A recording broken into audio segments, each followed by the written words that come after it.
In this video, I'm going to test the frequency response of this realistic CTR-80 vintage cassette recorder. This cassette recorder is probably around 45 years old, plus or minus. And what I'm going to do is I'm going to go ahead and generate some tones using this program on my Macintosh. And I'm going to feed that into the cassette recorder, which only records mono, not stereo. And I'm also going to feed it into my oscilloscope in channel 2, which is the blue line, which you don't quite see here yet. The output of the cassette recorder, which is plugged into the ear jack, goes into channel 1 of my oscilloscope, which is the yellowish line. So what we're going to do is we're going to kind of see two things. One is, what is the frequency response of the electronics alone that the cassette recorder is capable of? And then what is the frequency response when using a normal tape in this cassette recorder? So let's begin. And just for clarity, the aux is basically the line input and the ear is basically the line output. The ear is controlled by the volume, but I have adjusted the volume so that the output and peak-to-peak values would not have any clipping. So initially what I'm going to do is I'm just going to go ahead and record on the tape, and we're going to see what the electronics basically going in the aux port and out the ear port, what's the attenuation for the various frequencies on that. So we will now turn on the frequency generator. It's got a 1 kilohertz signal, and we'll do the auto. And now we see here the top is the output of the cassette, and the blue is the output of the tone generator. You can see this has automatic level control, because if I change the amplitude of the input signal, you can see the output signal pretty much stays the same. So we know what's happening here is it's automatically level controlling the recording amplitude based on the input signal. I found it right around the 3.15 number is a pretty good, where the two signals on the oscilloscope are about the same height, which is 2 volts peak to peak is what I'm measuring there for channel 1, because that's the one we're mostly interested in. So we're going to give a quick just general look at the frequency response. So if I start at 1 kilohertz and I go up, let's see what happens as I go up here. So we see the amplitude on the input is about the same, and then the output is about the same. We're at 5 kilohertz here, and if we continue, you can see we're still good at about 8, still good at about 10, and 12 is okay. Now we can see the yellow is kind of shrinking a little bit, right around 14. Yes, there we go. 15, it's quite a bit less. 16, 17, 18. We can see that in comparison, these two, that the output from the ear has gone quite a bit down at 18 kilohertz. But that's fine.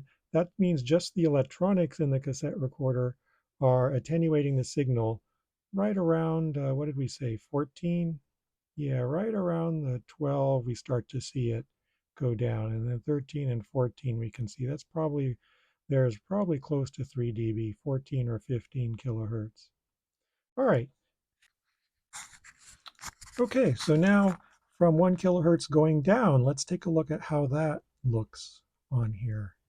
So as we go down, you can see that not much change. I'm going to need to change my horizontal time base in order to be able to go lower. We're still good at 300 hertz, 200 hertz,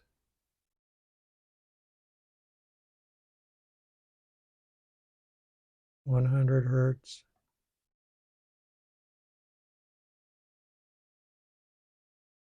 'Let's go down 10 at a time.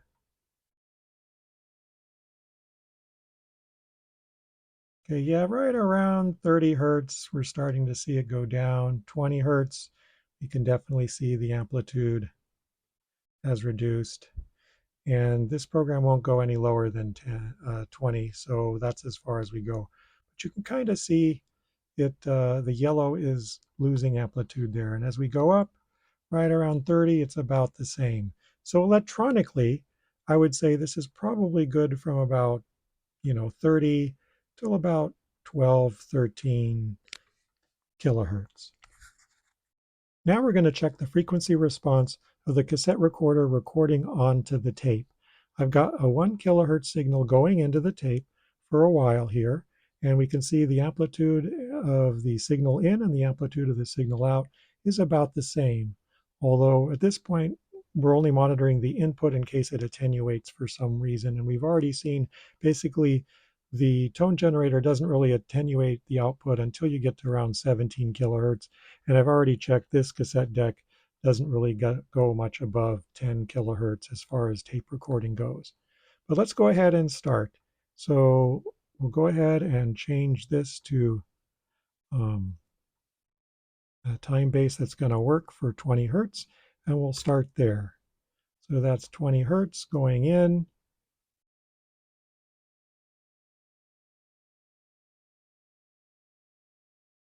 $30,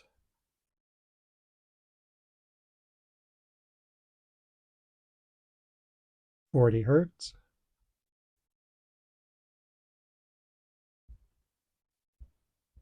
50 hertz, 60 hertz,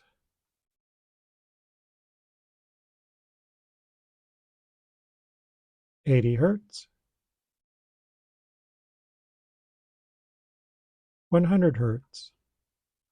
Let's go up by 100s. 200 hertz, 300 hertz, 400 hertz, 500 hertz, 600 hertz, 700 hertz, 800 hertz, 900 hertz, 1 kilohertz. And let's go up by 1,000 each time now. 2 kilohertz,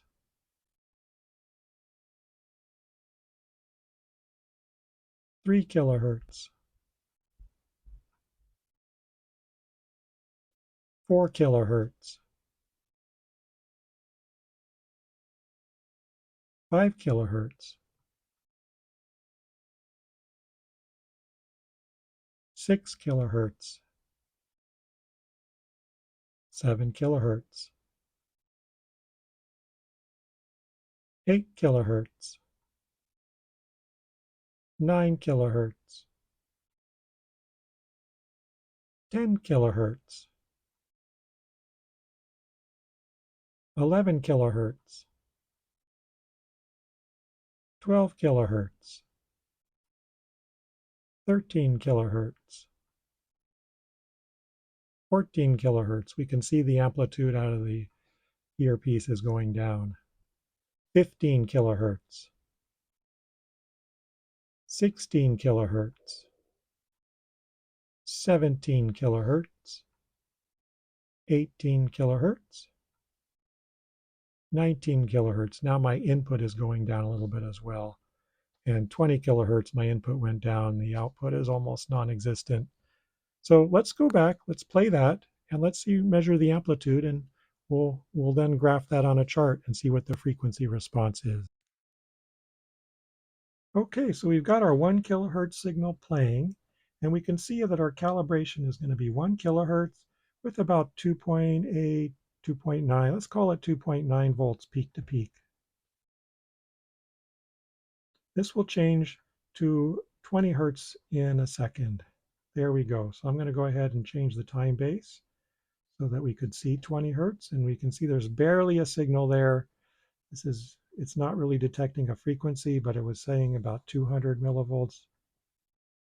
Now we're seeing still about 30 30 hertz, we're seeing about 400 millivolts. Good.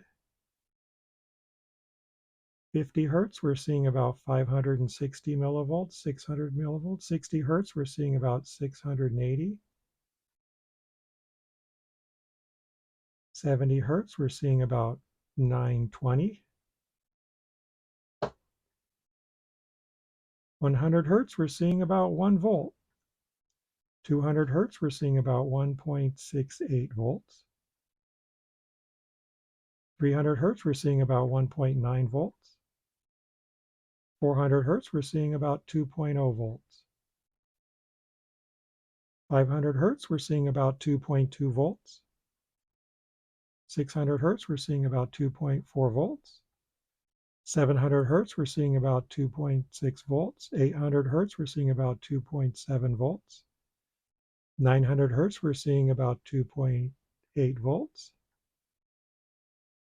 And 1 kilohertz, we're seeing about 3.0 volts, 2.9-ish. Well, now it's settled on 2.7. 2 kilohertz, we're seeing about 3.4 volts. 3 kilohertz, we're seeing about 4.0 volts.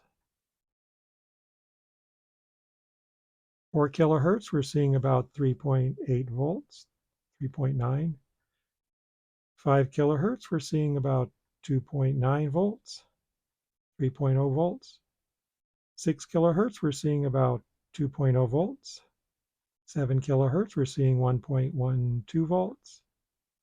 8 kilohertz, we're seeing 400 millivolts, and then it's pretty much gone after that. I'm going to repeat that last bit again. There's a little bit variation there. Let's see what we got. There we go. So we'll go back to 4 kilohertz. We've got about 3.6 volts. 5 kilohertz, about 3.0 volts. 6 kilohertz, about 2.0 volts. 7 kilohertz, about 1.12 volts. 8 kilohertz, about 560 millivolts. And 9 kilohertz, maybe 280. Let's do this, see what we see.